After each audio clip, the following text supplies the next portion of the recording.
I was 26 when I realized I'd been waiting for the wrong person my entire life.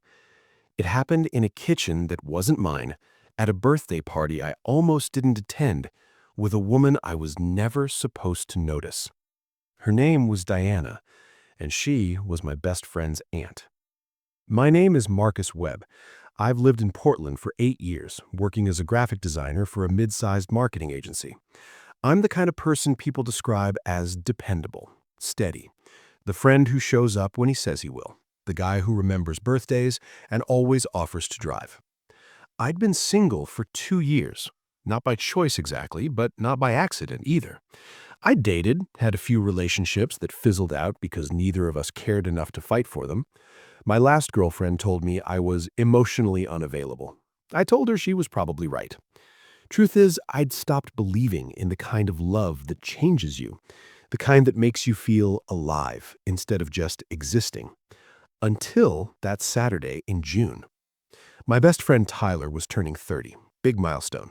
His family was throwing him a party at his parents' house, the kind of gathering where aunts and uncles fly in from out of state and everyone drinks too much wine and pretends to care about each other's lives. I almost canceled. I was tired, had a deadline on Monday. But Tyler had insisted. You're basically family, man. You have to be there. So I went. The house was already packed when I arrived. Music playing, kids running around the backyard, the smell of barbecue hanging in the air. I found Tyler by the grill, beer in hand, surrounded by relatives. Marcus, he pulled me into a hug. You made it. Wouldn't miss it. He introduced me to people whose names I immediately forgot. Cousins, in-laws, family friends. I smiled, shook hands, made small talk about the weather and work and how much Tyler had grown since they'd last seen him. Then I saw her. She was standing alone near the kitchen island, pouring herself a glass of wine. Dark hair pulled back loosely, simple black dress. She had this quiet elegance about her, the kind of woman who doesn't need to demand attention because she naturally commands it. Who's that? I asked Tyler quietly. He glanced over. Oh, that's my Aunt Diana, my mom's younger sister. She just moved back from Chicago.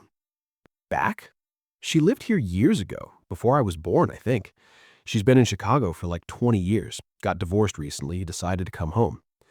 I watched her take a sip of wine. She looked around the room like she was searching for someone, or maybe searching for an escape route. How old is she? Tyler shrugged. I don't know, 43, I think. Why? Just curious. He gave me a look. Dude, that's my aunt. I know, I'm just asking. But I couldn't stop looking at her. There was something about the way she held herself, like she'd learned to be comfortable in her own skin, but still carried some kind of sadness she couldn't quite shake. I told myself to stop staring, to focus on why I was there, to be a good friend and celebrate Tyler's birthday. But then she looked up. Our eyes met across the room.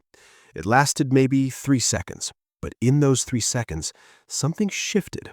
Some unspoken recognition passed between us, like we'd both been waiting for someone to really see us, and suddenly there we were. She looked away first, took another sip of wine, moved toward the sliding door that led to the backyard. I excused myself from Tyler's conversation and followed her outside. I don't know why, I just did. She was standing by the fence, away from the main crowd. The sun was starting to set, golden light filtering through the trees. I walked over slowly, gave her space to tell me to leave if she wanted. Mind if I join you? I asked. She glanced at me. You're Marcus, Tyler's friend. I am. She talks about you a lot. Says you're the brother he never had.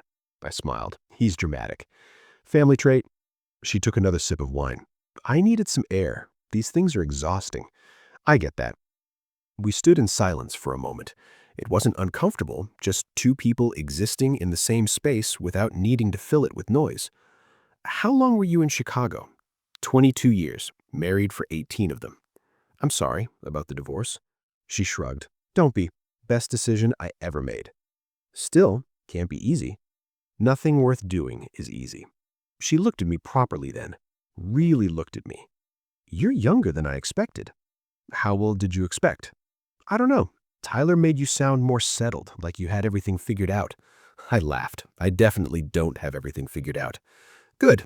People who think they do are insufferable. I liked her immediately. There was no pretense, no performance, just honesty wrapped in quiet confidence. We talked for an hour about Portland, about art and design, and what it's like to start over in your 40s, about the strange loneliness of being surrounded by people who knew you before you became yourself. She was smart, funny in a dry, understated way, and she listened, actually listened, not just waiting for her turn to talk. When Tyler came outside looking for me, I realized I'd completely abandoned the party. "There you are," he said. "We're about to do cake." "Sorry, lost track of time." Diana smiled at me. "We should get back."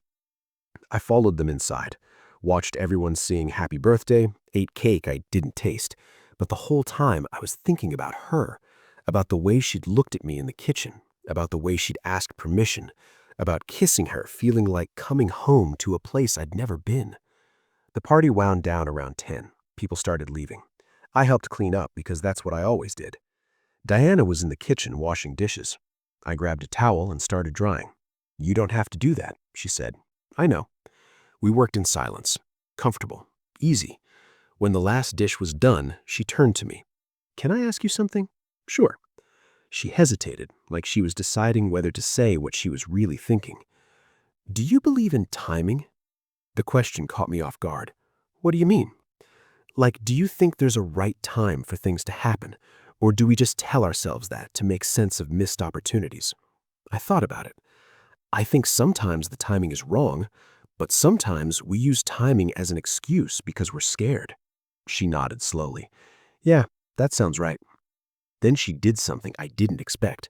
She stepped closer, close enough that I could smell her perfume, something subtle and expensive.